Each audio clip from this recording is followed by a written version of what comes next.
नमस्कार बच्चों, aspirant coaching institute में आपका स्वागत है। आज हम करेंगे साइंस का एक छोटा सा टॉपिक है सजीव और निर्जीव। इस सजीव और निर्जीव के बारे में पूरी तरीके से हम अंतर स्पष्ट करेंगे और हमेशा यहाँ से एक प्रकार की दुविधा बनी रहती है, भैया सजीव निर्जीव के मुझे 2 ही 3 पॉइंट्स याद हैं, आगे क्या लिखें। तो एग्जाम से में जो भी चीज आएगी, बोर्ड्स का एग्जाम हो जाए या कोई भी अन्य रिलेटेड सजीव निर्जीव अगर टॉपिक है तो वहां से हर एक क्वेश्चन कंप्लीट हो जाएगा।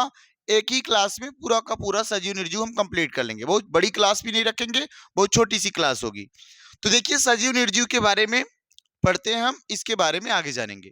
तो सजीव और निर्जीव देखिए ध्यान से, सजीव किसे कहते हैं, निर्जीव किसे कहते हैं। आपको पता होगा एक ऐसे जीव या ऐसी वस्तुएं जिसमें कहीं ना कहीं जीवन पाया जाता हो, वो कहीं ना कहीं वृद्धि करते हो, वो कहीं ना कहीं कहा जाए भैया उसमें विकास होता हो और वे गति भी गमन भी करते हो, तो ऐसी वस्तुओं को हम क्या बोल देते हैं, ऐसी वस्तुओं को हम सजीव बोल देते हैं।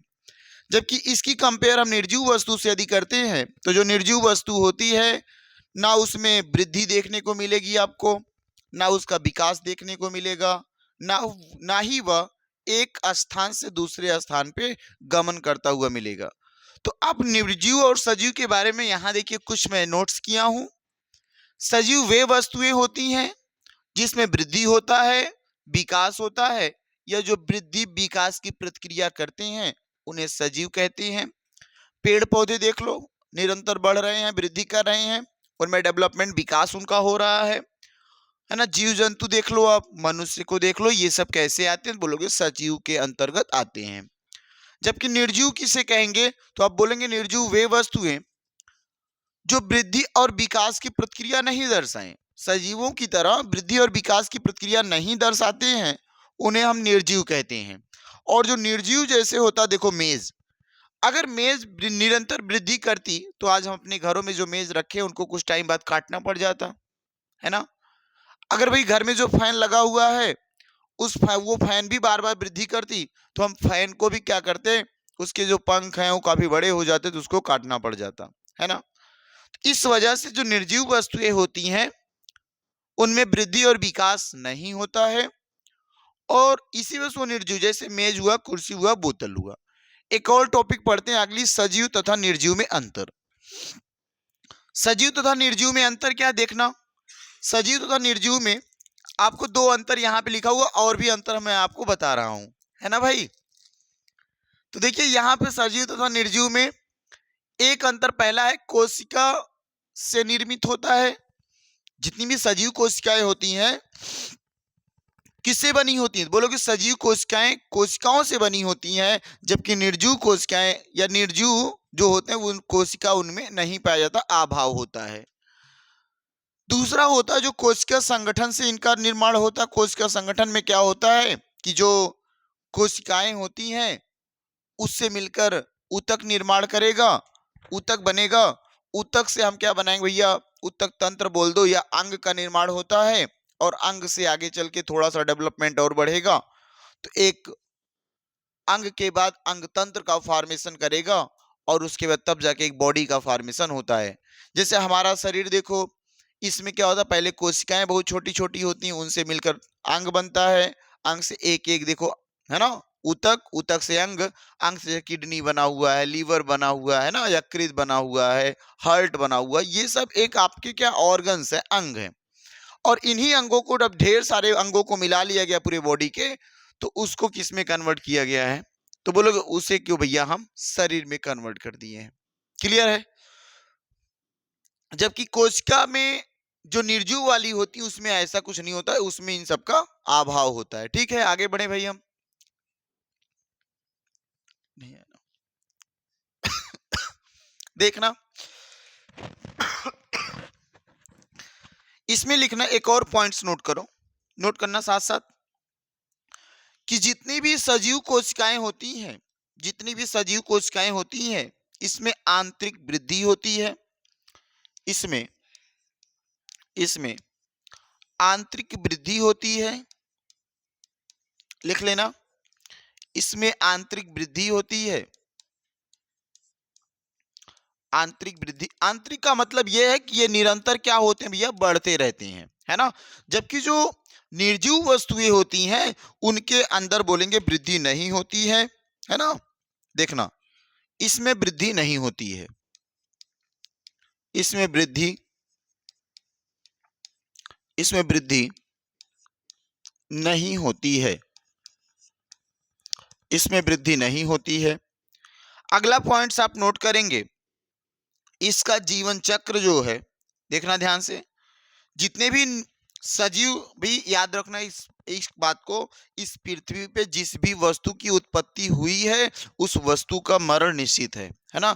कोई भी वस्तु अगर इस पृथ्वी पे जन्म ली है तो उसका मरना सुनिश्चित है।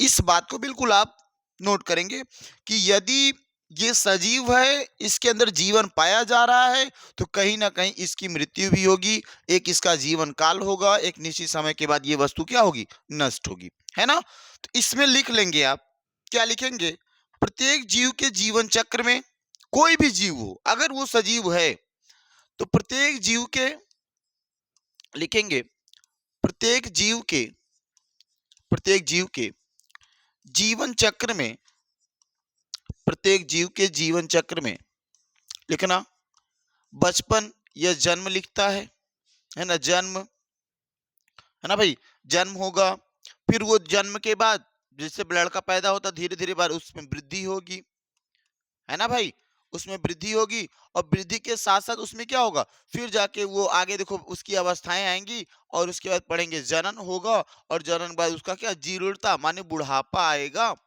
है ना। जीर्णता का मतलब क्या हो जाएगा, उसका बुढ़ापा आएगा, और लास्ट में वृद्धा अवस्था बोल सकते हो, वो आएगा, और लास्ट अंततः क्या होगी, वो मृत्यु अवस्था को प्राप्त कर जाएगा, है ना। फिर वो क्या होगा भैया, मृत्यु, मृत्यु अवस्था या मृत्यु को प्राप्त करेगा, है ना भाई, ये हो जाएगा। बात समझ पाए होंगे आप। कहने का मतलब जब कोई भी जीव उत्पन्न होता तो पहले तो उसका जन्म होगा, चाहे मानव ले लो चाहे एक प्लांट ले लो। प्लांट में भैया पहले बीज बनेगा, तो बीज से एक नए नए एक प्लांट का जर्मिनेशन होता है ना, एक नया प्लांट उगता है। तो जब वो उगता है तो वो क्या होता है, उसका जन्म होता है, और वही जन्म के साथ साथ धीरे धीरे एक निश्चित समय के बाद आप देखते हो कि वो बहुत बड़ा हो जाता, तो वो अपने जैसे फिर पौधों का जन्म करने के लिए बीज बनाने लगता है ना। तो उसी को जनन वर्ड दे दिया गया है, उसी को जनन कहा गया है। और जीर्णता का मतलब धीरे धीरे वो जो पेड़ होगा या जो मानव होगा वो धीरे धीरे क्या हो जाएगा, बुढ़ापा अवस्था माने पुराना पेड़ हो जाएगा, बूढ़ा हो जाएगा, तो धीरे धीरे उसकी शाखाएं, उनके जितने भी पत्तियां हैं, वो धीरे धीरे क्या होती है, एक निश्चित समय अंतराल के बाद धीरे धीरे वो वृद्ध हो जाती हैं, और बोलेंगे वो धीरे धीरे पेड़ ही क्या हो जाएगा भाई, नष्ट हो जाता है। सेम मानव की स्थिति इसी तरीके से होती है। जन्म होता हम लोगों का तो बिल्कुल छोटे होते हैं, धीरे धीरे वयस्क अवस्था में आते हैं, तो हम लोग भी अपनी जैसी सक्षम संतान की उत्पत्ति कर लेते हैं, और फिर हम लोग भी एक निश्चित समय अंतराल आने के बाद धीरे धीरे हमारी जो कोशिकाएं हैं, शरीर का जो आकार है वो धीरे धीरे शिथिल होने लगता है, कमजोर पड़ने लगता है, और हम वृद्धावस्था की ओर बढ़ जाते हैं, और अंतर्गत क्या हो जाता है भैया, हमारी मृत्यु हो जाती है। ये किसके अंतर्गत हो जाएगा, सजीव के अंतर्गत। जबकि निर्जीव में ऐसा कुछ नहीं होता है, निर्जीव में ऐसा कुछ नहीं होता है। तो आप निर्जीव के बारे में नोट कर सकते हैं, क्या नोट करेंगे भैया, लिख लो, इसमें जीवन चक्र, इसमें जीवन चक्र नहीं पाया जाता है, नोट कर लेना, इसमें जीवन चक्र नहीं पाया जाता है, इसमें जीवन चक्र नहीं पाया जाता है, इसमें जीवन चक्र नहीं पाया जाता है। आप देखो भाई, जो निर्जीव वस्तुएं होती ना, ये हिफाजत के ऊपर डिपेंड करती हैं कि आप ये कैसी जगह रखे हो। जैसे अब अपने घरों में देखो, जो दरवाजे लगे होंगे, अगर आपके घर पुराना घर होगा तो बाबा वो बना के गए होंगे, आज भी वो घर चल रहा है, बाबा है नहीं, उनका लगाया दरवाजा आज भी चल रहा है। क्यों भैया, इस वजह से भैया वो निर्जीव वस्तु थी, और उसकी कोई लाइफ साइकिल नहीं थी, उसका कोई जीवन चक्र नहीं था, तो लंबे टाइम तक आज भी चल रहा है।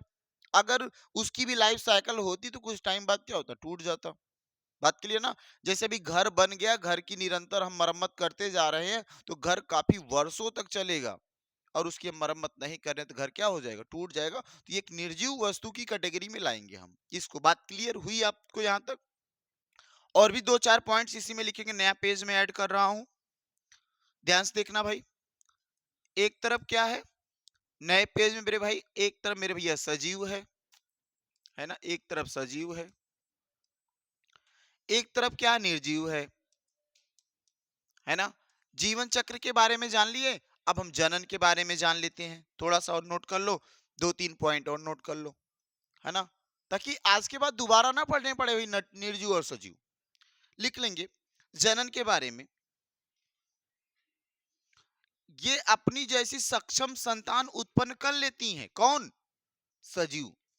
सजीव जो होते हैं अपने जैसी सक्षम संतान उत्पन्न कर लेती हैं, जबकि निर्जीव ऐसा कुछ नहीं कर पाता। तो लिखेंगे सजीव, सजीव अपनी जैसी,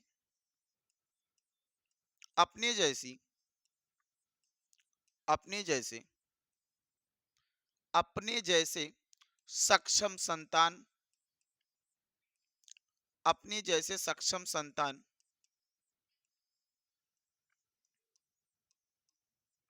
उत्पन्न कर लेते हैं, अपनी जैसी सक्षम संतान उत्पन्न कर लेती हैं। जबकि जो निर्जीव होते हैं क्या वो कर पाते हैं क्या? बोलो, अब आप बताओ क्या निर्जीव कर पाएंगे? बोलेंगे भैया ये जनन नहीं दर्शाते हैं। क्या लिखोगे? ये जनन ही नहीं दर्शाते, ये जनन नहीं करते हैं, ये अपनी जैसी सक्षम संतान उत्पन्न नहीं कर सकते हैं। लिखोगे ये जनन नहीं दर्शाते हैं। बात समझ पाए होंगे ना? ये बच्चे नहीं पैदा कर सकते, ये नया प्लांट नहीं उगा सकते, ये जनन नहीं दर्शाते हैं। क्लियर हुई? और हम लोग क्यों भैया, हम लोग भैया अपनी जैसी सक्षम संतान उत्पन्न कर ले जाते हैं। लेकिन प्लांट हुआ वो भी अपनी जैसी सक्षम संतान उत्पन्न करता है, लेकिन कोई निर्जीव वस्तु जैसे मेज है, क्या दूसरी मेज बना पाएगा क्या? क्या फैन है दूसरा फैन बना पाएगा क्या? नहीं ना। तो याद रखना निर्जीव वस्तुओं में जनन नहीं होता है, निर्जीव वस्तुओं में जनन नहीं होता है। लिखना जो सजीव होते हैं इन्हें पोषण की भी जरूरत होती है। सजीव वस्तुओं को या सजीवों को पोषण की आवश्यकता पड़ती है। सजीवों को पोषण की आवश्यकता पड़ती है। सजीवों को पोषण की आवश्यकता पड़ती है। लिख लेना सजीवों को क्या होता है, पोषण की आवश्यकता पड़ती है। पोषण की आवश्यकता मतलब उनको भोजन की जरूरत पड़ती है ना, वो भोजन की जरूरत पड़ती है।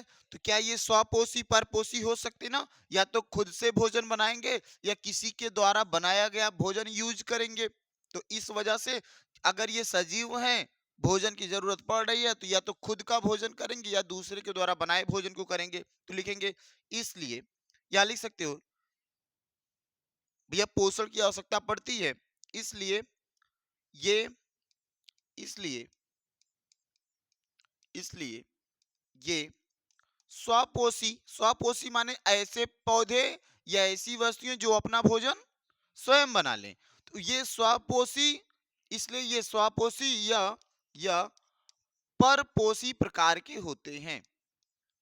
स्वपोषी या परपोषी प्रकार के होते हैं। परपोषी प्रकार का मतलब क्या होगा कि भैया दूसरा कोई भोजन बनाया, जैसे हम लोग हैं पेड़ पौधे अपना भोजन बनाते हैं, तो वो उनको ही लेकर के हम अपना काम चला लेते हैं, तो हम एक परपोषी जीव हैं। ठीक उसी प्रकार ये होते हैं जो सजीव होते हैं, वो परस्वापोषी भी होते हैं, परपोषी प्रकार के होते हैं, परपोषी प्रकार के होते हैं। यहां तक क्लियर है ना बात? आगे आप नोट करेंगे, आगे नोट करेंगे, जबकि इसमें पोषण की जरूरत पड़ती क्या भाई? घर पे आपके मेज होगी जिसपे आप बैठ के पढ़ते होंगे, क्या उसके लिए कभी चाय और बिस्किट लेके गए, चलो खा लो भाई अब टाइम हो गया है? नहीं ना, ऐसा नहीं किए। तो लिखेंगे भैया इन्हें पोषण की जरूरत, इन्हें पोषण की आवश्यकता नहीं पड़ती है। अगर ऐसा होता तो घर में मेज हम नहीं लाते, घर में कुर्सी नहीं लाते, नहीं तो मम्मी डंडा मार के बुलाती भैया अपना तो तुमको भी खिलाएं, अब चलो मेज और कुर्सी को भी खिलाएं। नहीं खिलाएंगे ना, इस वजह से इन्हें पोषण की आवश्यकता नहीं पड़ती है। पोषण की आवश्यकता नहीं पड़ती है, पोषण की आवश्यकता नहीं पड़ती है। बात समझ पा रहे हो ना? पोषण की आवश्यकता भैया यहाँ देखो बिंदी लगाना नहीं पड़ती है। ठीक है, एक और पॉइंट्स नोट करना। श्वसन, अब भैया सजीव है तो सांस लेगा कि नहीं लेगा ये बताओ मुझे। क्या सांस लेगा कि नहीं लेगा? बिल्कुल भैया, हम सांस लेते हैं तो बिल्कुल सांस वो भी लेगा। क्या एक मेज सांस लेती क्या? उसका नाक हो कहीं दिखता है? नहीं, है ना, उसमें कहीं नोजल सिस्टम नहीं है। तो बोलोगे जितने भी सजीव होते हैं वो तो श्वसन की प्रक्रिया दर्शाते हैं, सांस लेते हैं, जबकि निर्जीव भैया वो श्वसन की प्रक्रियाएं नहीं दर्शाती हैं। इस पॉइंट को भी आप नोट करेंगे। ये ये भैया इनमें श्वसन की भी जरूरत पड़ती है। इसमें श्वसन की श्वसन की आवश्यकता होती है ना, श्वसन की आवश्यकता होती है। अगर आपसे बताएं भैया, एक बात सुन लो, यहां मैं लिख नहीं रहा हूं, आवश्यकता क्यों श्वसन की पड़ती है? बताना, क्यों सजीवों में श्वसन की आवश्यकता पड़ती है और इसमें श्वसन की आवश्यकता नहीं पड़ती? इस बात को आप सोच के बताओ भैया। इसमें इसमें श्वसन की जरूरत नहीं होती, इसमें श्वसन की जरूरत इसमें श्वसन की जरूरत नहीं होती है। लिख लेंगे, इसमें आवश्यकता श्वसन की आवश्यकता नहीं होती है, श्वसन की आवश्यकता नहीं होती है ना। इसका मतलब क्या निकल के आया? याद रखना, जो भी जीव भोजन कर रहा होगा, कोई भी वह जीव होगा, कोई भी वो पेड़ पौधा हो सकता है, वस्तु है, जो ग्रहण कर रहा होगा भोजन को, उसके अंदर भोजन को तोड़ने के लिए और ऊर्जा में बदलने के लिए, कहने का मतलब भोजन से ऊर्जा बनाने के लिए किसकी जरूरत पड़ती है? श्वसन की। हमारे शरीर में सांस लेने की जरूरत क्यों पड़ती है? बोलोगे हमारे शरीर में सांस लेने की जरूरत इस वजह से भैया पड़ती है कि जो हम भोजन किए हैं ना, उस भोजन को हमारे शरीर में ऊर्जा में बदलने के लिए, है ना, कि उस भोजन को शरीर को ऊर्जा कैसे मिलेगी, ऊर्जा देने के लिए हमें किसकी जरूरत पड़ती है? श्वसन की। इसी वजह से आप पढ़ते हो, ग्लूकोज जब श्वसन को पाता है तो कार्बन डाइऑक्साइड और जल में कन्वर्ट करता है, और इसी के साथ साथ ऊर्जा निकलती है, और हमारा शरीर या और उष्मा भी निकालता है। इस वजह शरीर देखो गर्म भी होता है, भोजन करते हैं तो ताकत भी मिलती है, तो ये और कार्बन डाइऑक्साइड गैस बनती है। बातें समझ आई होंगी आपको। एक और पॉइंट लिख लो, क्या भैया ये जो होते हैं उत्सर्जन भी करते हैं क्या? भैया जो जो भैया खाएगा, पचाएगा, उसके अंदर क्या मलबा नहीं बनेगा? भैया बनेगा, तो उसका उत्सर्जन भी करेगा। तो नोट करेंगे, क्या नोट करेंगे? शरीर से अपशिष्ट पदार्थ को बाहर, देखना, ये शरीर से या इसमें इसमें उत्सर्जन की प्रक्रिया भी होती है, इसमें उत्सर्जन की उत्सर्जन की प्रक्रिया भी होती है, इसमें उत्सर्जन की प्रक्रिया होती है, क्योंकि क्योंकि अपशिष्ट पदार्थ का क्योंकि अपशिष्ट पदार्थ का अपशिष्ट पदार्थ का ये बाहर निष्कासन करते हैं, ये बाहर निष्कासन करते हैं, ये बाहर निष्कासन करते हैं। जबकि इसमें लिख लेना, इसमें उत्सर्जन नहीं होता है ना भाई। और लिखवा दे इसके दो चार पॉइंट लिखो, इसमें उत्सर्जन नहीं होता है, इसमें उत्सर्जन नहीं होता। आज से मुक्ति मिल जाएगी, एक एक टॉपिक से मुक्ति मिलेगी। आज निर्जीव और सजीव से पूरी तरीके से मुक्ति मिल जाएगी आपको। दोबारा निर्जीव और सजीव नहीं पढ़ने की जरूरत है भाई, है ना। तो बस एक ही बार में मिलेगा। चलें आगे अब, बोलो भाई आगे बढ़ें, नोट कर लेंगे, इतनी बात नोट करो।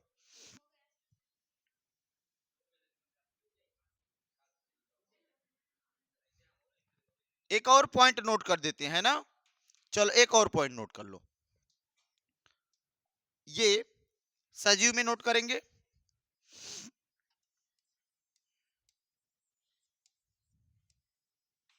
एक तरफ सजीव एक तरफ निर्जीव। आज एकदम निर्जीव और सजीव से मुक्ति ले लो कि दोबारा देखना ना पड़े सजीव निर्जीव को, और पॉइंट्स की कमी ना रहे, बस पॉइंट्स हम लिखते चले जाएं, अगला भी परेशान हो जाए भैया कहां से इतना पॉइंट लिख रहे हो, है ना। क्या लिखोगे? वातावरण उद्दीपन, वातावरण उद्दीपन। उद्दीपन देखो क्या हो सकता है, वातावरण उद्दीपन क्या है? देखो उद्दीपन किसे कहते हैं, पहले इस बात को समझो, देखना ध्यान से। जैसे ये मेरा स्किन है ना, या आपका भी होगा, ठंडी पड़ रही इस टाइम तो देखो महसूस किया ठंडी, तो स्वेटर हम लाद लिए, और भी ठंडी पड़ती तो और स्वेटर हम चढ़ा लेते एकदम, है ना भाई। गाड़ी चलाते हो, बाइक चलाते हो, जब ठंडी साइकिल चलाते हो, ठंडी लगती है तो आप ग्लव्स चढ़ा लेते हो, क्यों भैया? वो हमें उद्दीपन हुआ। अभी खूब गर्मी पड़ने लगे तो हमारी स्किन बताएगी क्या भैया बहुत ज्यादा गर्मी है, सब कपड़े निकाल के फेंक दो, सिंपल कपड़ा पहनो जिसमें थोड़ी सी ठंडक महसूस हो। तो ये चीज कैसे पता चल रहा है? बोलोगे वातावरण, ये सब उद्दीपन है, इसी के बारे में हमें जानना है। वातावरण उद्दीपन लिख लेंगे, क्या हो सकता है भैया? ताप है, टेम्परेचर है, प्रकाश है, लिख लो, ताप है, प्रकाश है ना, ऐसे और लिख लो, जल है, जल है,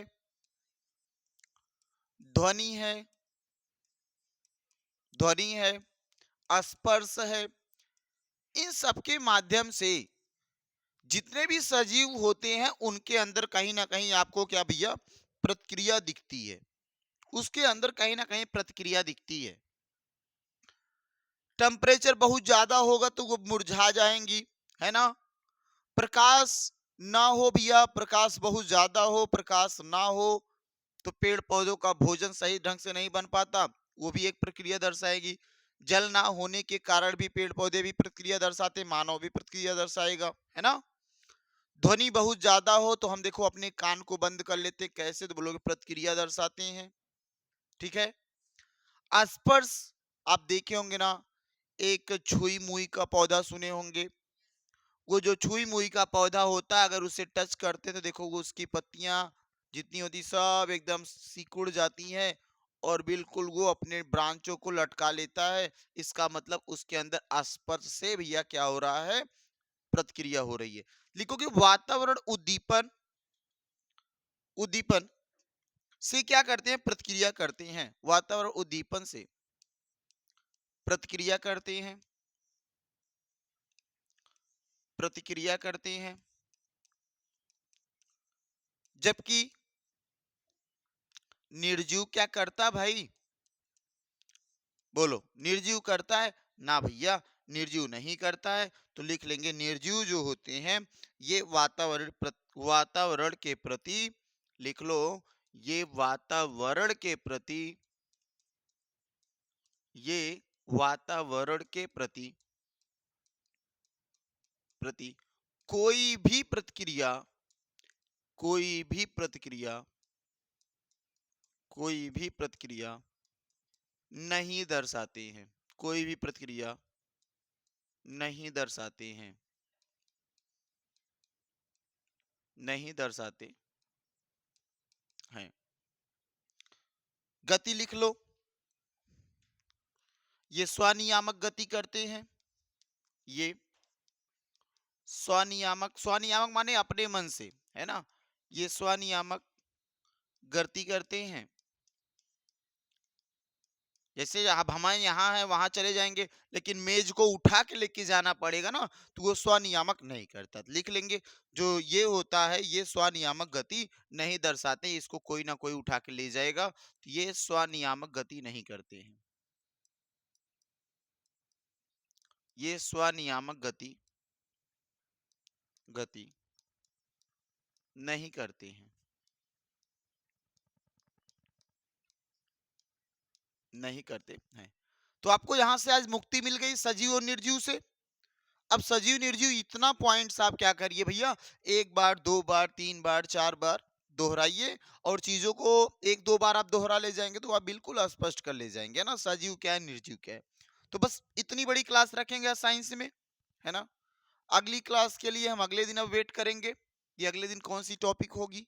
तो अब बिल्कुल सजीव निर्जीव का जो बायो का टॉपिक है, सजीव निर्जीव बिल्कुल मुक्ति, यहाँ से कोई भी सवाल बनेगा, यहाँ से हम बना देंगे, खत्म हो जाएगा। लगभग आपको 7 से 8 पॉइंट, 9 पॉइंट हमने लिखवा दिया, ऐसा कभी नहीं लिखे थे पहले, है ना। आज पहला दिन हमने पूरा लिख लिया, सजीव निर्जीव आज हमारा क्या हो गया, कंप्लीट हो गया। दोबारा पढ़ने की जरूरत नहीं पड़ेगी, बस इसी नोट्स को कंप्लीट करके दोहराते रहो, दोहराते रहो। इसका जितना भी सवाल बनेगा, हर एक सवाल को हम कर ले जाएंगे। डिस्क्रिप्शन बनेगा तो हम 5 पॉइंट लिखेंगे, 6 पॉइंट लिखेंगे, 7 पॉइंट लिखेंगे, कंप्लीट करेंगे। ठीक है, तो बस आज इतनी क्लास रखेंगे, अगली क्लास के लिए अगले दिन मिलेंगे। सभी लोगों को धन्यवाद है आज तक के लिए, है ना भाई। ठीक है।